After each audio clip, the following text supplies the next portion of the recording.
So those are all areas, inshallah, we can prepare. The last thing I'll mention is that today, forgive me, I don't mean to be disrespectful, but I will have to leave immediately. Won't be able to take any questions afterwards. So again, no disrespect intended. We just have a full day today in the open house and so on. I also appreciate the presence of many of the open house volunteers, them investing these extra hours. If you have sent me an email or tried to get in touch with me recently, you have kind of my out of office message, because we simply have too much volume to answer everybody on time. So I want to mention to you, we actually do not have an empty day from now to Ramadan, believe it or not. Every single day has an activity. Very understaffed, particularly while we're doing the staff search. So I know some of you may have events, may have talks. You can always ask and always invite. I'm just saying in advance, please do not be offended if you don't have a timely response, because quite honestly, the volume is such that we're not keeping up until we get staffed up again. And right now we're severely understaffed, inshallah. So please, I ask for your forgiveness, because I know this is what I call our version of March Madness. The March Madness with basketball is the calm one. That's a joke, you're allowed to laugh. But the March Madness with Muslimin cramming their events before Ramadan is the real madness. That's where it gets really busy, and every weekend multiple events, inshallah. Any questions about the logistics and announcements, inshallah? So again, May 4th, save the date, inshallah, details to come, and a nice end of term celebration. Any questions? We'll have a reading, inshallah, of Hadith number 27, and then just a reading in Arabic, since the translation was mentioned last time, and then we'll enter immediately into a discussion of Hadith number 28, inshallah. So this Hadith number 27. عن النواس بن سمعان رضي الله عنه عن النبي صلى الله عليه وسلم قال: البر حسن الخلق والإثم ما حاك في نفسك وكرهت أن يطلع عليه الناس. رواه مسلم. وعن وابصة بن معبد رضي الله عنه قال: جئت تسأل عن البر؟ قلت نعم. قال: استفت قلبك. البر ما اطمأنت إليه النفس واطمأن إليه القلب، والإثم ما حاك في النفس وتردد في الصدر، وإن أفتاك الناس وأفتاك.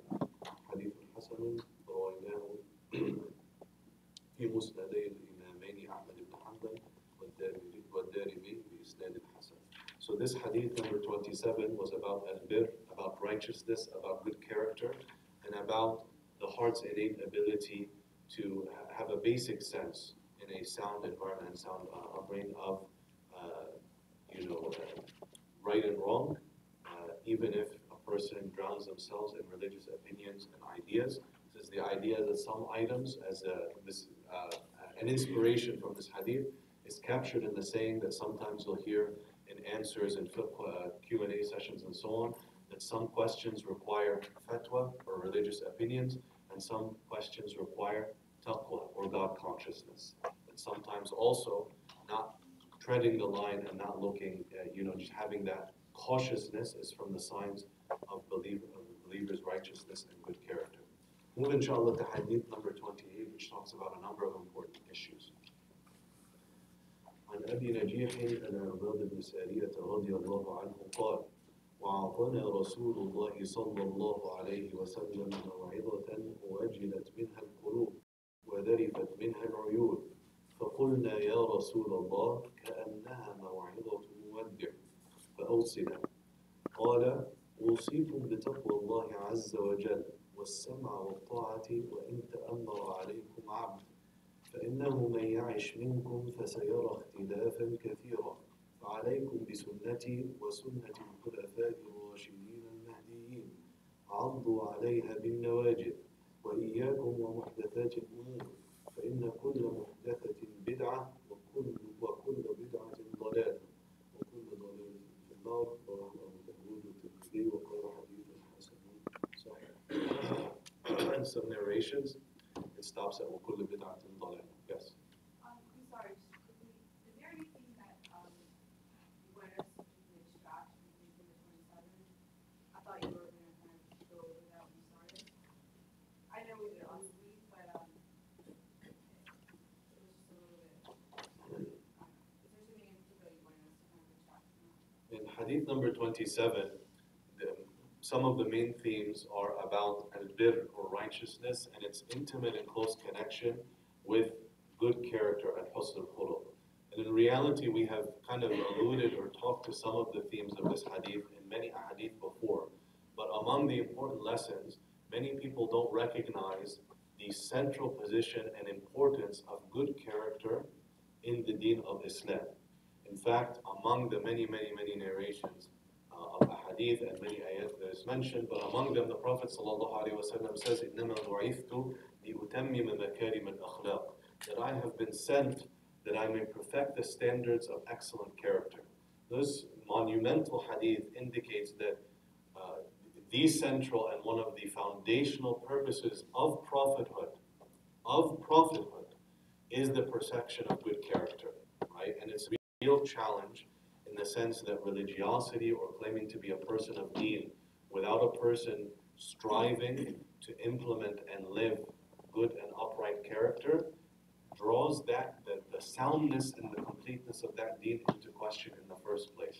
There's a number of ahadith that talk about the power of good character in elevating good deeds. This is especially motivational in our times, when sometimes you find our worship in terms of ritual act worship, and especially extra actions, voluntary fast, qiyam al-layl, and so on, is dwarfed by past generations. Some of the early Muslims and some of the early believers from earlier generations were just truly exemplary in ritual worship.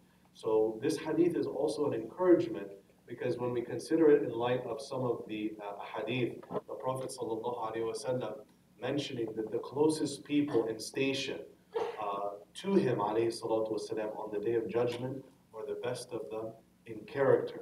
He mentions in another hadith that one of the things that causes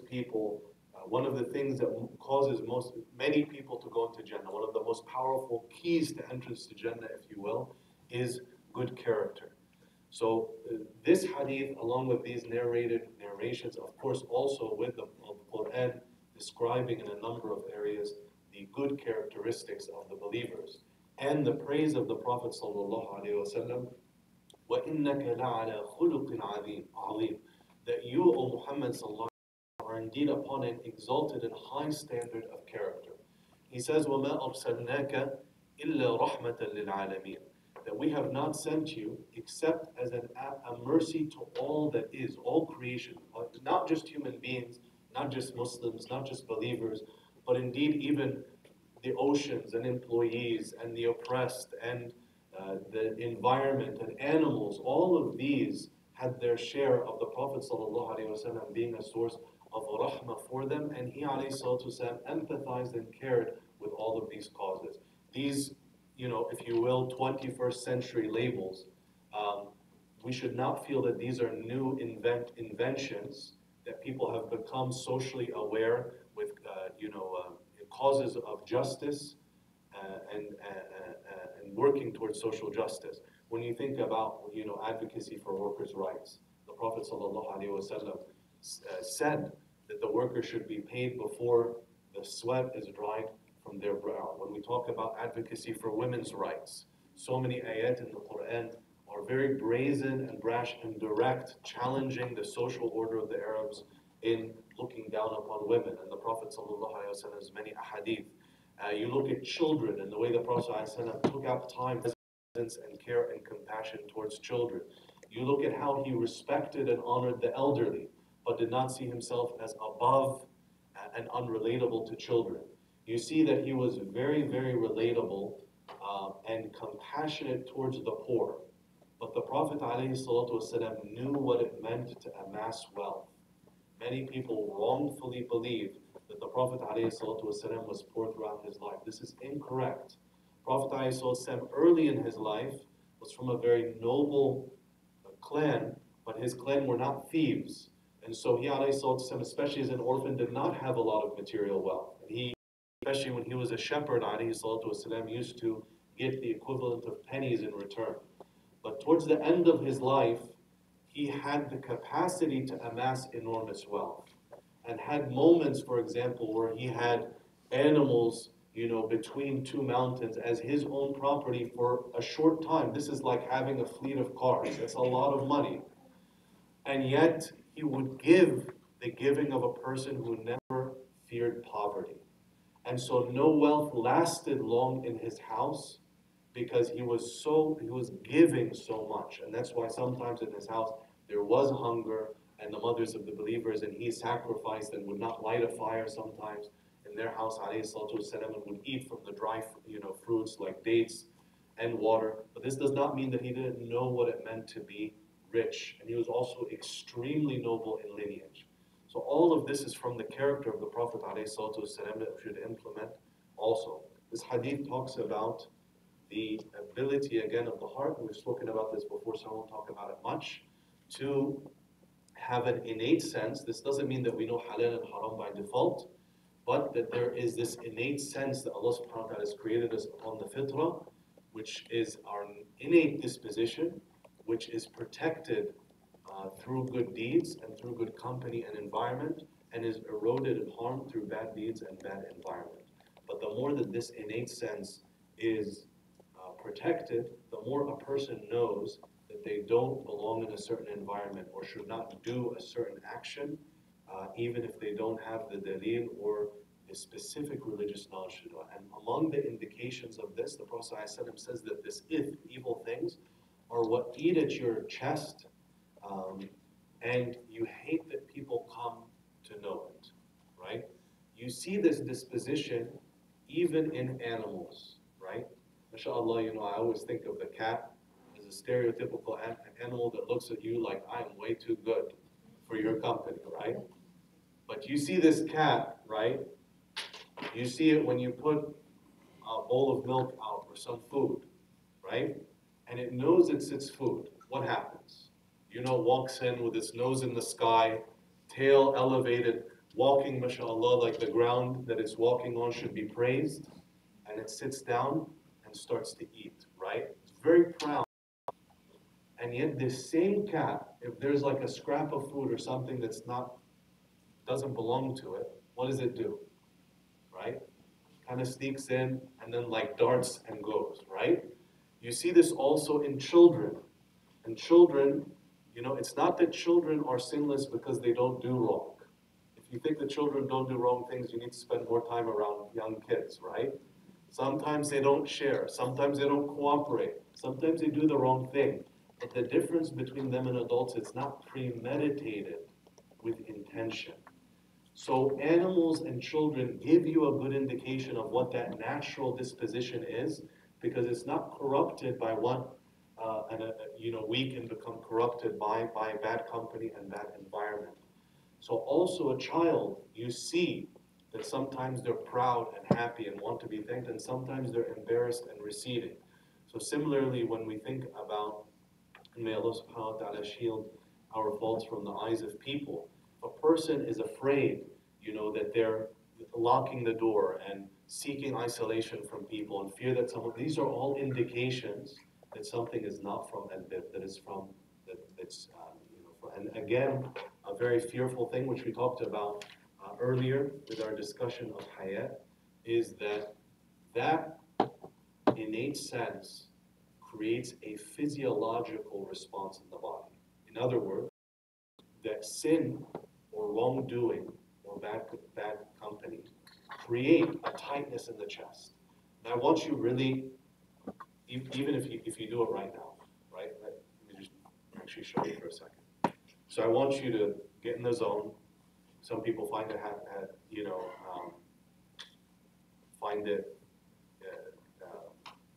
helpful to close their eyes, but whatever you need to do to come to a place of quietness. And I want you to be very, very mindful. This is a technique that's used in therapy and other techniques, inshallah. I'm just going to give you a taste of it. And I want you to really, really be very mindful of what you're hearing, of what you're seeing, but don't be distracted. Start to look inward. So that presence of your mind. And I want you to just feel your whole body. I want you to be very aware of your chest. Ensure that your head is stable upon your shoulders. Your center of gravity is well established. Your midsection, your abdomen. Make sure that your feet are planted and you feel yourself grounded. I want you to think of a really, really spiritual memory. Not just the last time you read Quran, not just the last time you made Salah, but a time you felt incredible khushu'. Even if it's last Ramadan, even if it's last Qiyam night, something where you feel like you were really connected with Allah subhanahu wa ta'ala. Maybe it's a memory from Umrah. Maybe Allah selected you to go to Hajj. Maybe it was the first time you read this surah that just took your heart away.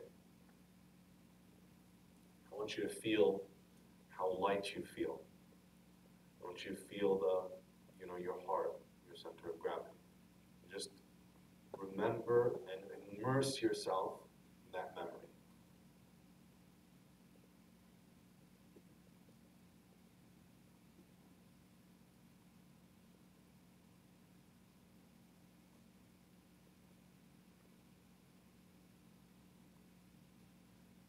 Now, as you are thinking about that memory, we're going to start to transition to a different place.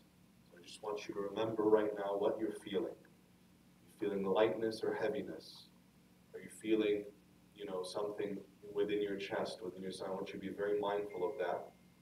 And now I want you to transition. This is going to be a transition now to a very different memory. I want you to think about something that may cause you some discomfort. Because I'm going to ask you to think about someone that really, really upsets you. Do you think about somebody that really ticks you off? I don't want you to think about just their name or just their thing. I want you to think about, maybe it's even a close friend that person doesn't upset you, but this was a difficult argument or a very heavy fight. And I want you to call to memory that specific painful incident. Should you think about that person? Maybe there was some frustration written on their face, some misunderstanding. I want you to think about the voices, the tone. I want you to monitor the response of your body as you are getting more physical in your memory of that moment. It's not just a name, it's not just a word now, it's actual, you see the room that you were in, the expressions of the face, you feel the tension in your muscles, you feel like your blood pressure was going up in that moment. And I want you to locate for me the tightness in your body. I want you to locate where the constriction is occurring in your body. It's not just a spiritual feeling. You're actually having a physiological response where there's a constriction that occurs in the body.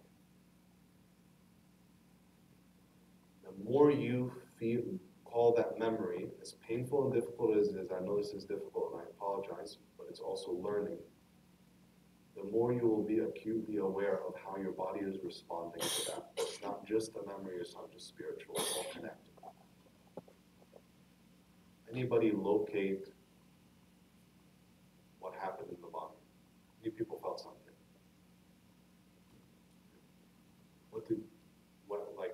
Where? What did you feel? Only if you want to share. You don't have to share if you don't want to. When I was the discomfort, memory of discomfort, felt like tightness and blood flow to my brain or something. Okay, very good. Did you feel tightness in the neck? Okay. In my own experience, when I felt uncomfortable, that's one of the hardest things to accept why I felt uncomfortable. And I'm not sure for anybody else's experience, but that feeling of discomfort alone is what makes me want to either numb that feeling or use it for something productive, whether it's exercise or Yes. whatever else it might be that makes me happy. Anyone else? Yes.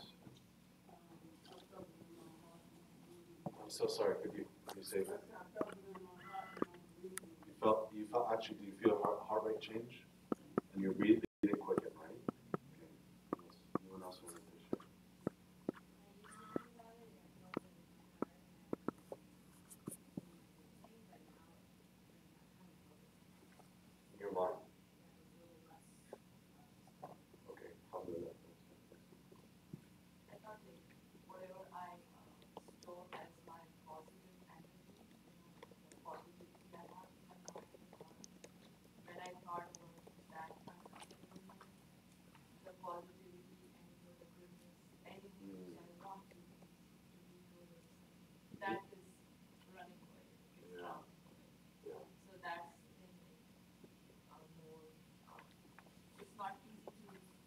that was the truth, but when I think about that moment, uncomfortable moment, that's something which I really don't want. Yeah, it's a difficult and it's definitely not I don't want to think about it.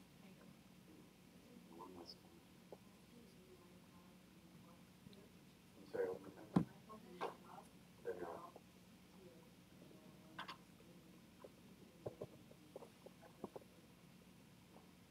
So Jazakallah khair for your patience activity. It's not a light exercise, but I also don't want it to be abstract, right? And so what I was trying to take you through is a feeling of how the body responds. This is just a very acute response, so you can become more sensitive to it.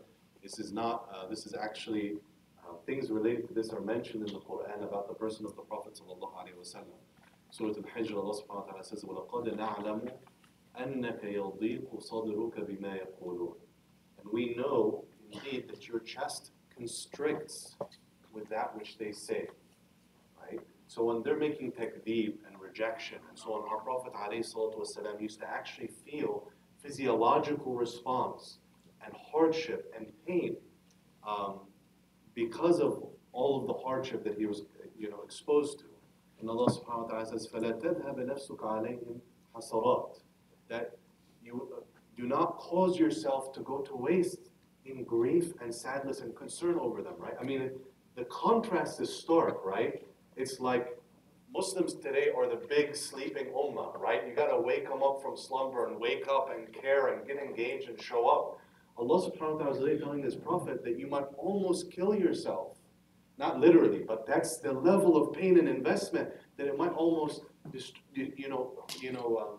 exhaust yourself and harm yourself out of concern for these people, right? And Allah subhanahu wa ta'ala says, that we know that you are indeed grieved by what they say.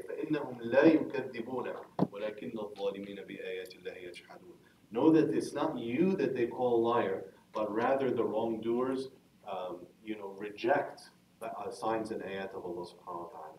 All of this shows you that Allah subhanahu wa ta'ala acknowledged pain and grief and hardship in its full form, and especially in the person of the Prophet ﷺ. There are other verses too, by the way, that I haven't mentioned.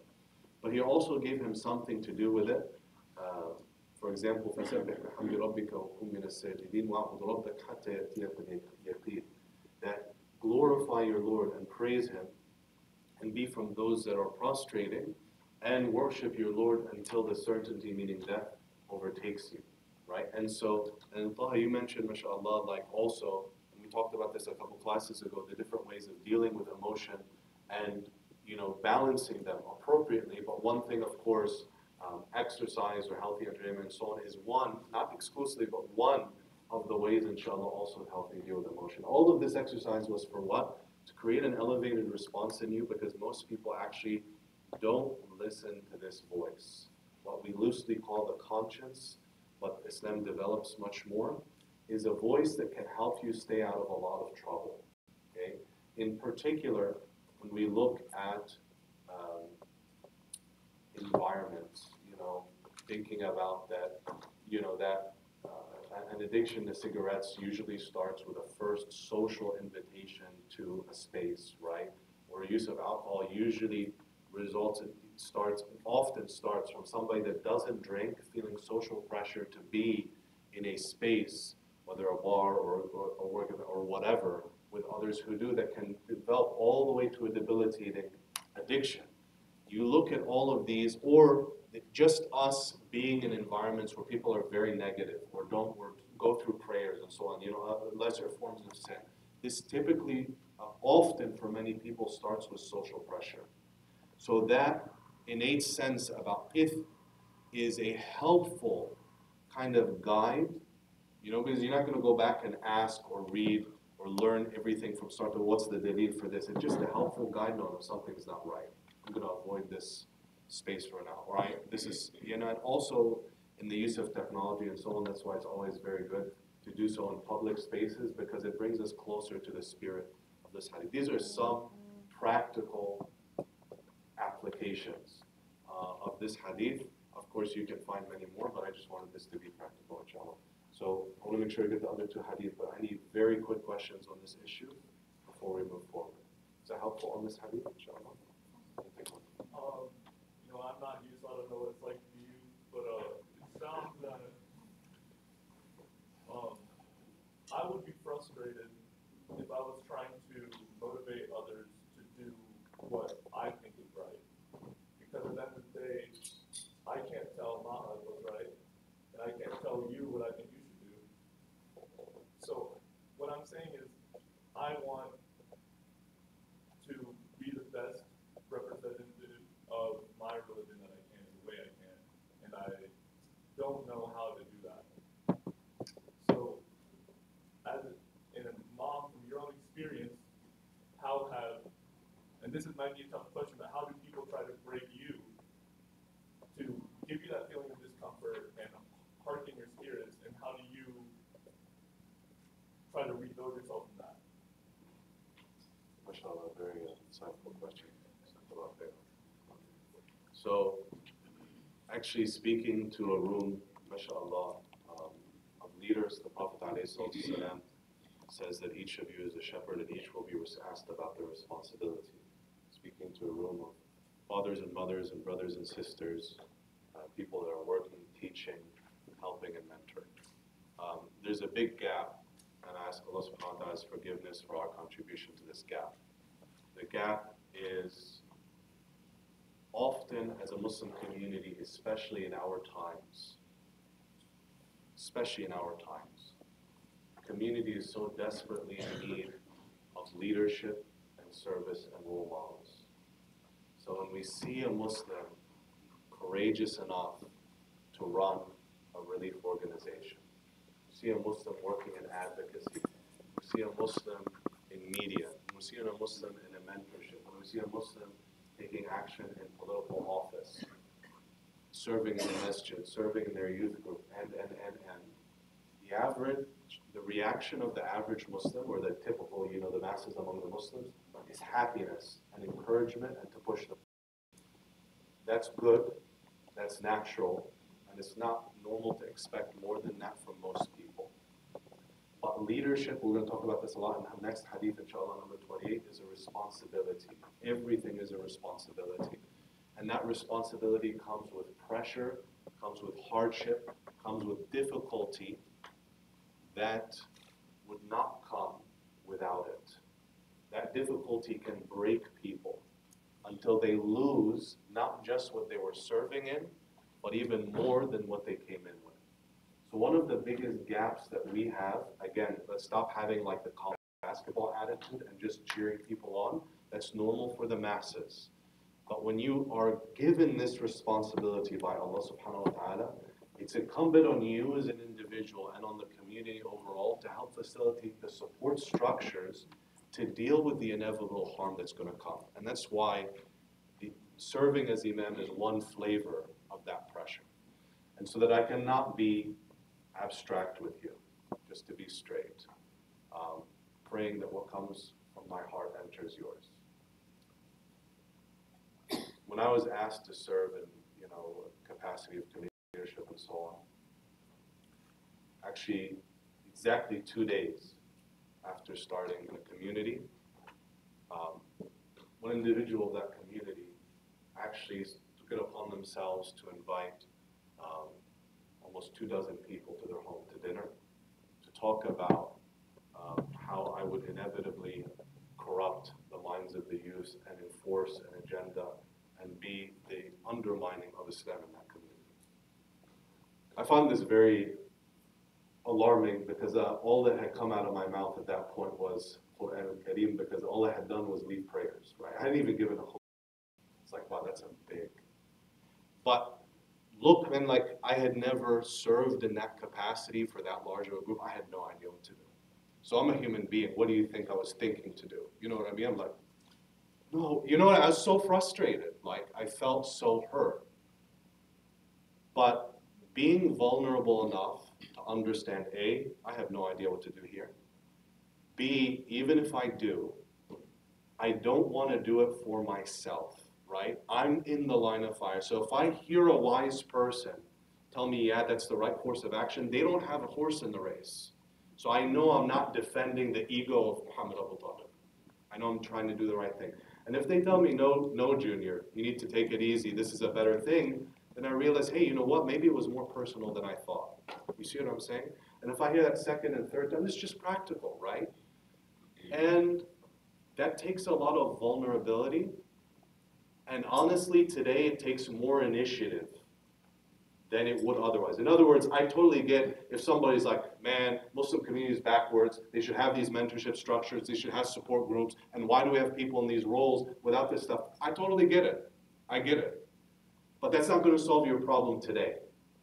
You see what I'm saying? Yes, it was easier to get a support at the time of Prophet ﷺ, but in this broken system, you're going to have to build your own support so that somebody after you doesn't have to face that. And if you don't, you might break in the process. You're going to have to make it a priority that running around in service and this and that and the other, that this is a priority that can't be left behind. I can't be so busy speaking that I'm not learning. Can't be so busy serving that I'm not investing and resharpening the soul, right? Even Stephen Covey, you know, one of his 7 habits of highly effective people, sharpening the soul, right? It's one of the easiest to let go. Interestingly, on that particular story,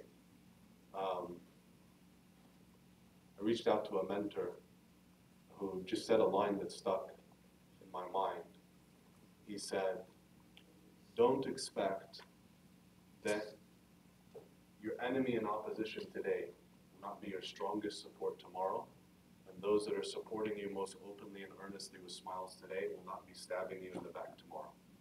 And I had no idea how wise. I smiled because I respect him and he's older, and I'm like, okay, I'm not really convinced, but I'm going to go with it. And interestingly, that particular incident, I think that person would take a bullet for me and I would take a bullet for them. That's how much it switched after a long time. That's just one experience, right?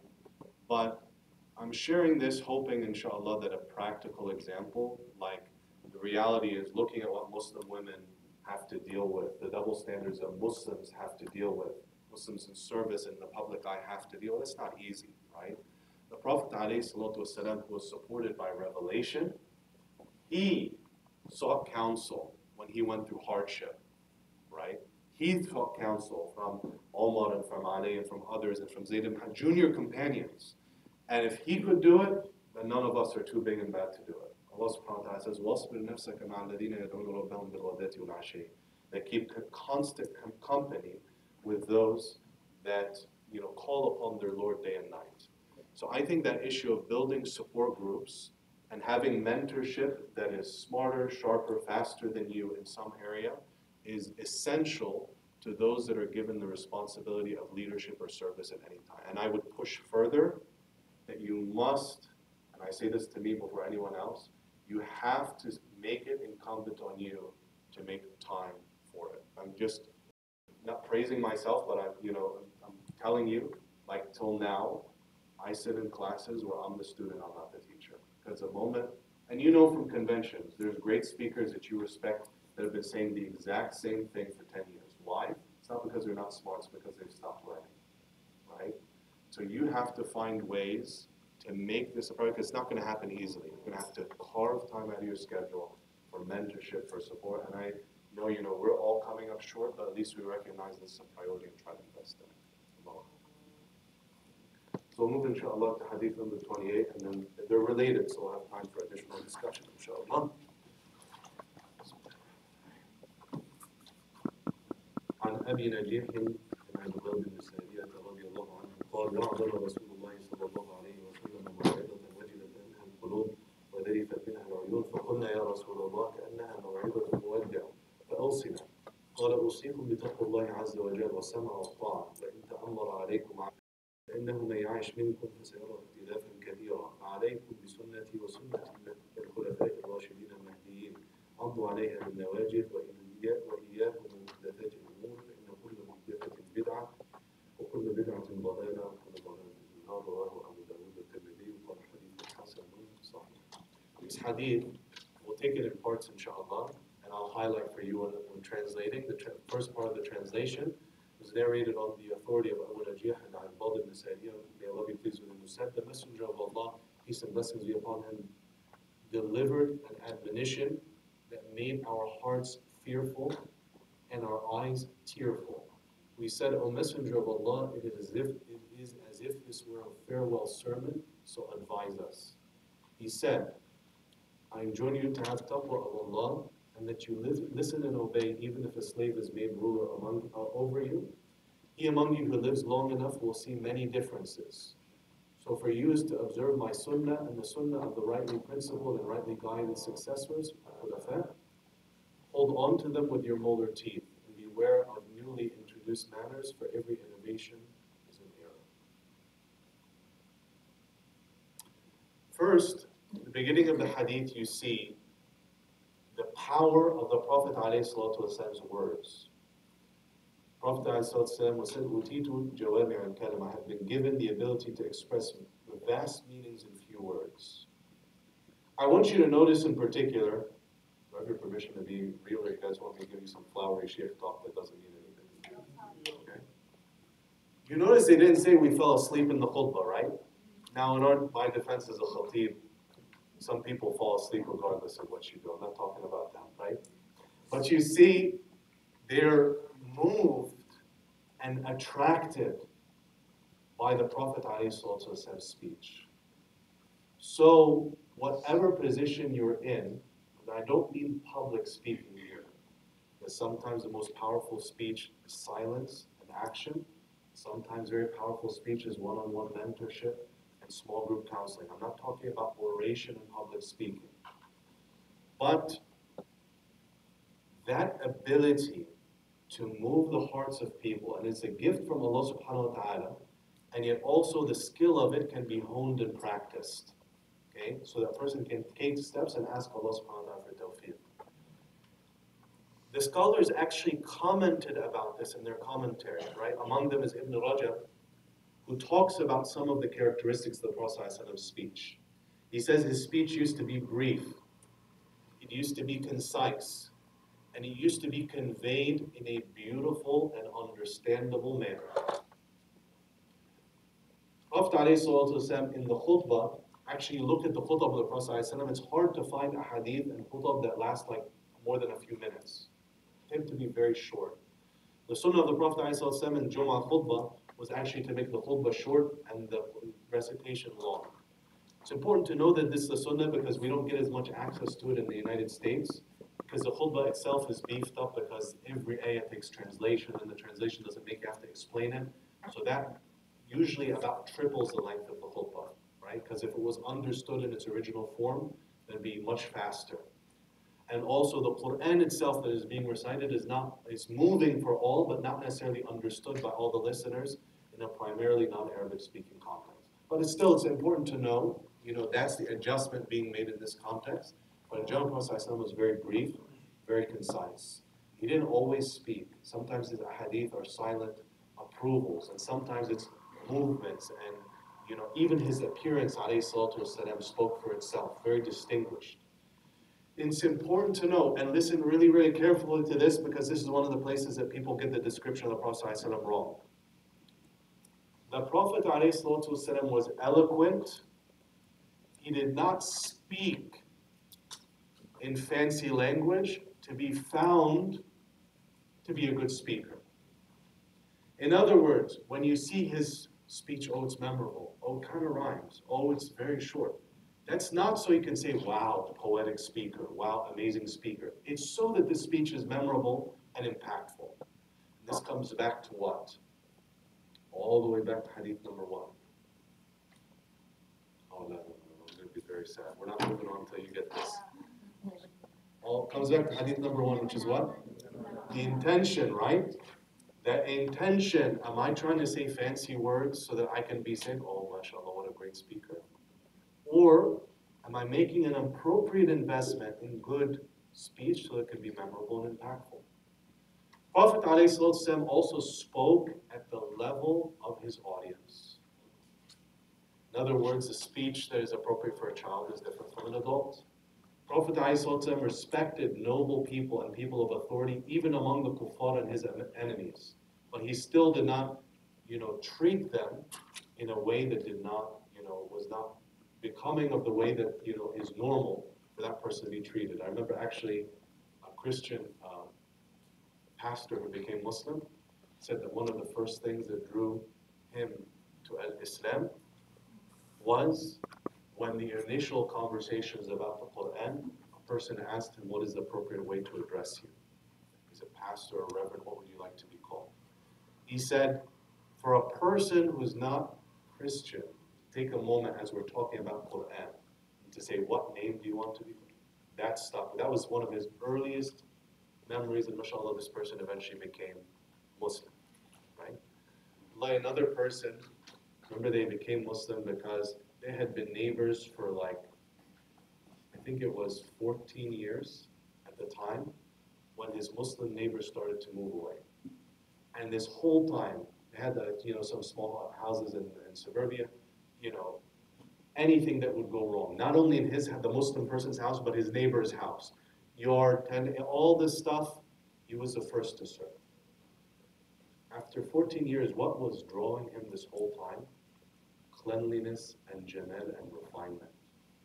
Who's this person that is so moved that things look proper and beautiful? So he asked him, what's your thought, or what's your, and eventually he came to know that he's Muslim and his Islam drives him. SubhanAllah, this was his door to learning more about Islam. Okay. So notice that this, driven by the intention, the Prophet ﷺ spoke memorably and eloquently, but not to show off. And he also spoke to people at their levels. It's actually a hadith to this meaning. Address people according to their capacity. Capacity can include context, can include intellectual context, can include education. I'll give you a funny little story about this. So, a great 20th century of the Quran al-Kareem, whom I really enjoy listening to, Sheikh Muhammad Mitwalli al-Sha'rawi, he was one of the first people to use television as a means of spreading the tafsir. Became very famous across the world, and just recently there's been a volunteer translation of much of his tafsir into the English language, available free online. When you look at the old recordings of his tafsir, what's really incredible is you see people in the audience that are unmistakably, people, it's a very agriculturally driven economy in Egypt where he was teaching. So you see people that are unmistakably farmers, right? Simple people, people that don't necessarily have the same, have not had the same opportunity for education at high levels as others. But what's unusual is that you see in that same audience the, red or hat, garb of the scholars of an Azhar University. And what's amazing is that as he speaks, and again, this is a gift, but its skill can be honed. You see when he says something about the Quran, everybody's like, mashallah. When people are kind of breathtaking. And you see this happen for the PhD scholars, and you see this happen for the common people. And it's just amazing. They're all touched by the Quran at this level. This one time I'm looking on YouTube for this lecture on this topic. I found one of his lectures. I listened to it, and I listened to the whole thing in Arabic. I finished this lecture. Wallahi, I couldn't tell you the topic, much less anything he talked about. I listened to it a second time. I listened to it a third time. What was the difference? The difference was that this talk was at Cairo University, and a person had published in the newspaper this very disrespectful, crass dismissal of religion, right? And advocating for atheism. So Sheikh al-Sha'rawi was coming to essentially debate and discuss religion in this university environment. So why could I not understand anything without hearing it second and three times? Because he took the stopper off. You see what I'm saying? You understand what I'm saying? He took the stoppers off and went to his natural intellectual level because he was establishing an argument in front of you. You can't mess with scholarship in Islam.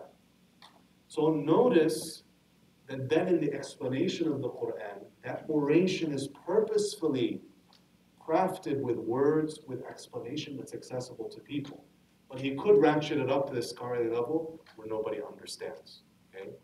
It's very, very important. The Prophet ﷺ himself is the best demonstration of this.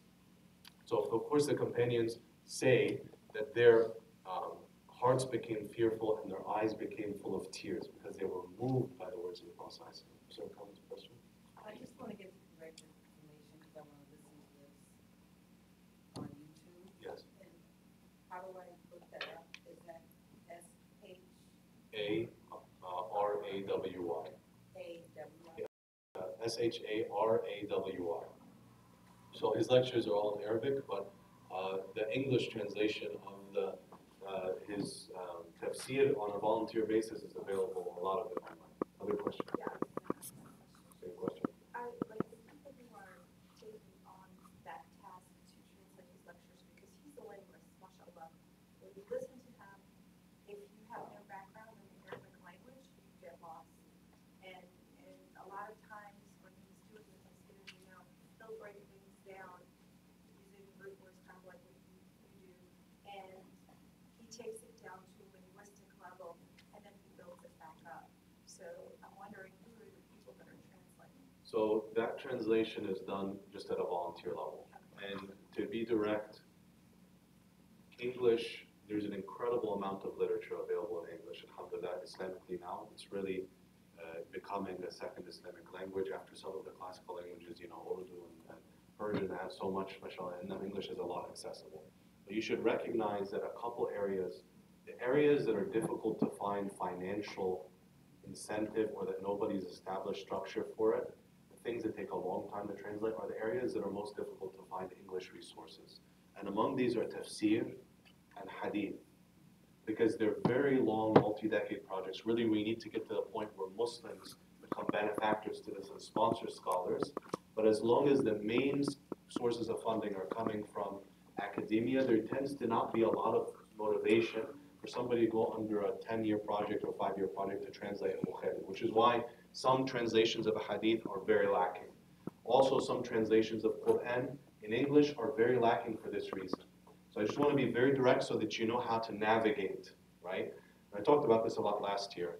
The study of Quran is good at 90-95% level, but has some very problematic areas where it's not cast into historical context. And so you can use the article of Mubin Vaid, V-A-I-D, to alert you to those areas so you don't learn incorrectly. I do not encourage the use of the study of Quran as a halaqah unless a person is versed in tafsir and knows how to draw those lines. It's not a good first text, in my opinion, unless you know how to draw those lines. But in terms of the classical tafsir, they are becoming more available, but are not that available in English.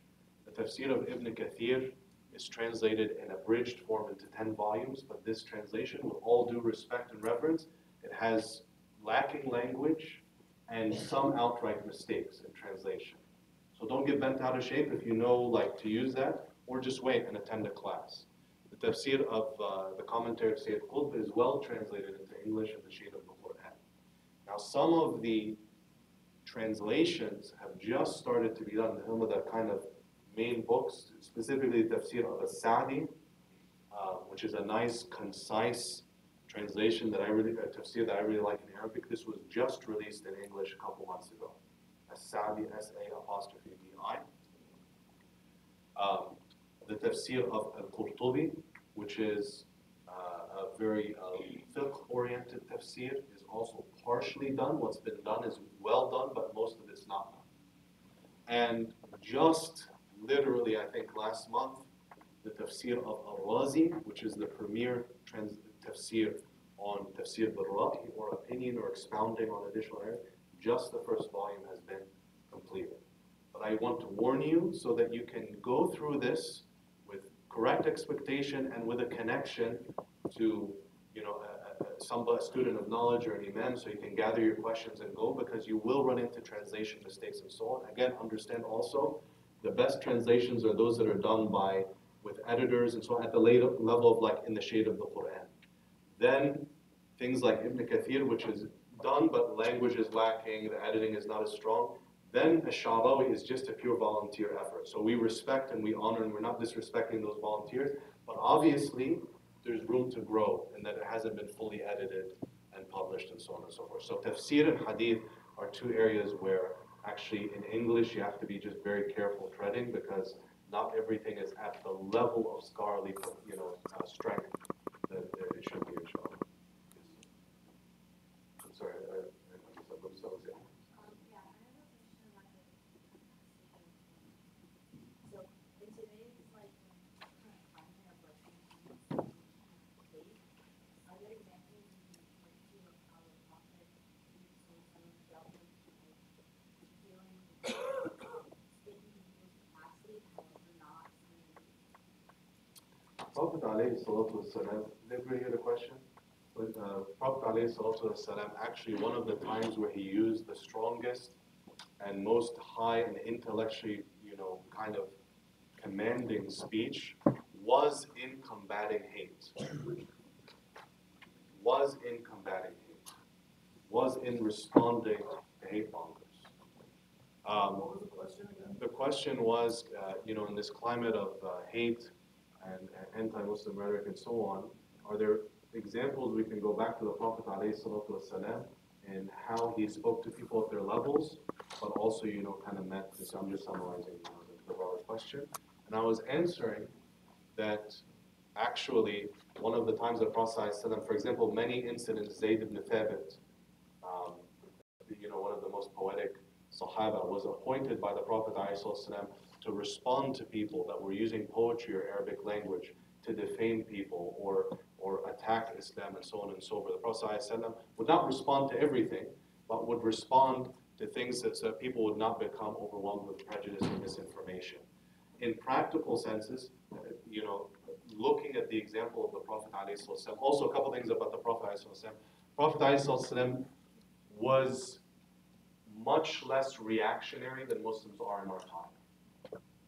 In particular, the Prophet ﷺ was, and again this needs a whole lecture, but to motivate some issues, Prophet ﷺ had come out with the call of an Islam and invited his family and invited publicly before anybody said magician, soothsayer, liar, wants to get married, wants this. All those lies came in reaction to the Prophet ﷺ, not vice versa. This is a major, major shortcoming of Muslims in our time and in the West.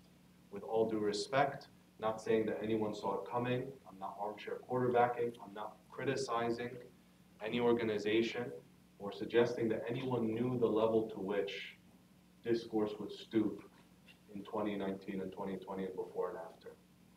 But a lot of Muslims, especially pre-9/11, had the idea if we just kind of stay in our enclave and worship and earn an honest dollar, it'll just speak for itself. And that's a good sentiment, but it's an incomplete sentiment. Prophet ﷺ also judiciously spoke, initiated, and responded. But again, I want to caveat this. The Prophet ﷺ did not respond to everyone and did not respond to losers at their level or moral level. So don't hear my words and go start attacking every hate monger in every corner, dark corner of the internet. This takes a lot of mentorship and learning and studying, because also, note that the Prophet ﷺ, when he sent 70 of the companions who fought and they were killed in cold blood, Prophet ﷺ, as a head of state, did not respond to this incident for years because it was not the right time, but he also did not forget them. He did not forget them, right? And when he responded years later, was in the appropriate context. An important line to keep in mind that a mentor shared with me: if you run in this world, there are people that build, there are people that destroy, and most people are content to just watch. If you run after every destroyer, you will never have a chance to build something for yourself. Everyone hear that?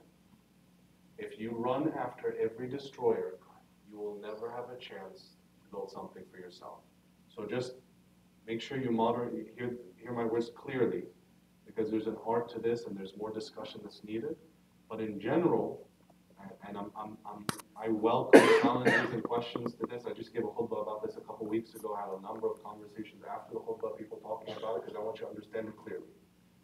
There is strong precedent in Al-Quran Al-Kareem that the prophets did not let hate and lies go unchecked. Prophet Yusuf alayhi salam, when he was thrown in jail, he didn't mope or be sad or be depressed or do nothing because he was wrongfully put in jail. He made dawah in jail, and some of just these incredible ayat, 2 pages of Quran about Prophet Yusuf being in jail. His hands are tied, if you will, from the dawah we have in our minds. Allah open from other people. But when he was invited out of jail, what did he do? First, my name has to be cleared. How can I make that? So he said, not with anger, not with frustration, not, oh, I know how to save, but you all deserve to die because you get, none of these low attitudes. But he said, go back to the king, go back to your Lord and ask him about the people that cut, the women that cut their hands. Because his name had to be clear. When Musa alayhi salam, that's surah number 12, Surah Yusuf. Musa alayhi salam, Surah Al-Shu'ara, chapter number 26. When the is kind of trying to strong arm Musa alayhi salam, right? And it's very, if you read the emotion of the verses and you picture the person of Pharaoh, there's this immense arrogance, right? Right? And imagine Pharaoh, one of the most rotten human beings to ever walk the face of the planet, speaking to one of the premier ulul azmi, one of the premier prophets and messengers, right?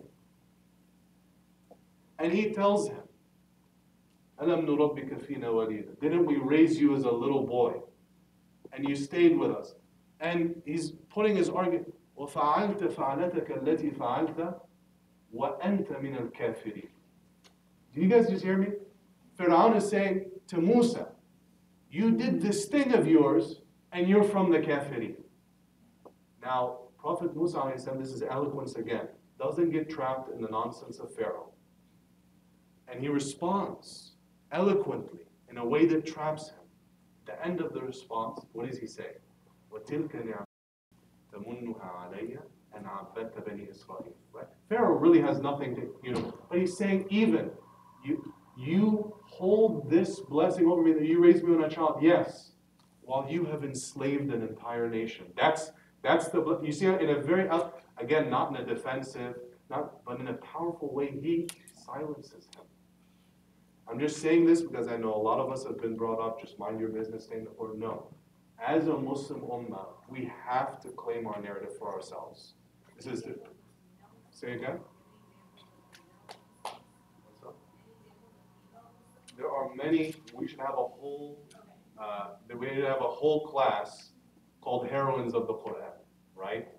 We should have, honestly, a whole class of heroines of the Quran. But there are examples also from past nations. It comes to my mind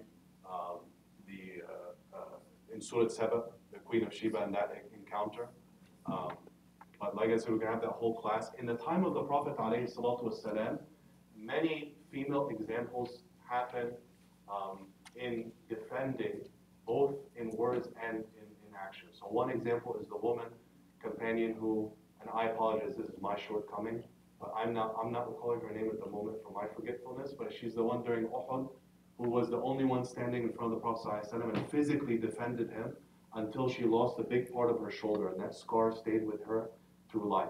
Aisha bint Abi Bakr was also a person that was very, very prominent in scholarly defenses of the Prophet ﷺ.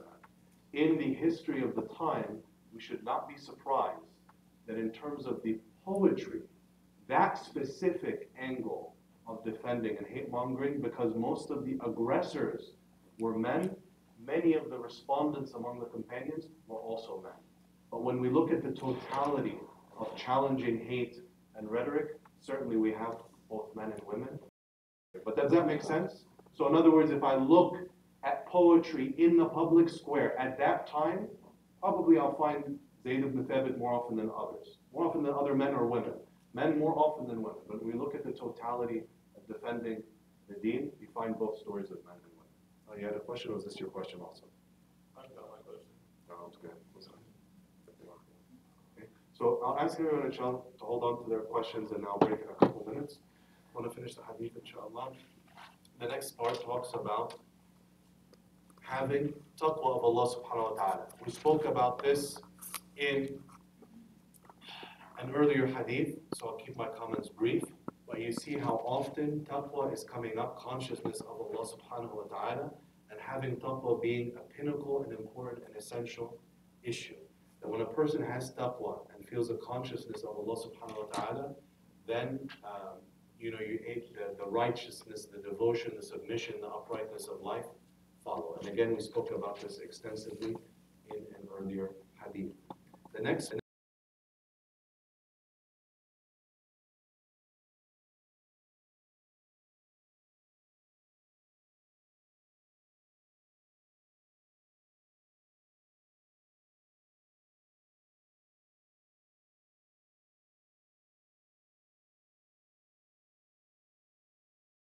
you're awake, turn to a neighbor and tell me what's the difference, or are they the same, between a sam and a ta'ah, hearing and obeying in context here.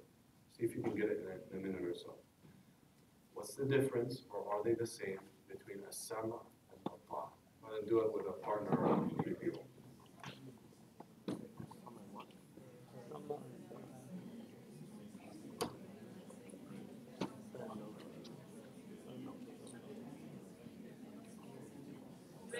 How did you leave last night? What? How did you leave last night? I slept. About this morning. It's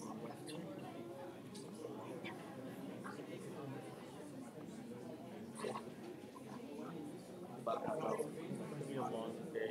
Are you going to casino? No.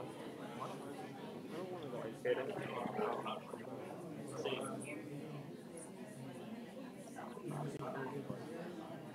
Are you going for the teammate thing? Yeah. Oh, okay. What's the line? I don't know. AAA might go there. The lighthouse from the teammate thing.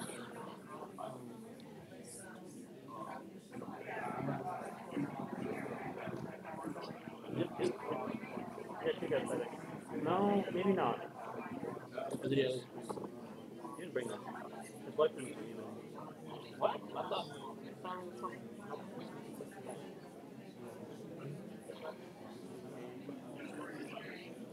Okay, let's come back together, inshallah. The scholars have some commentary on this.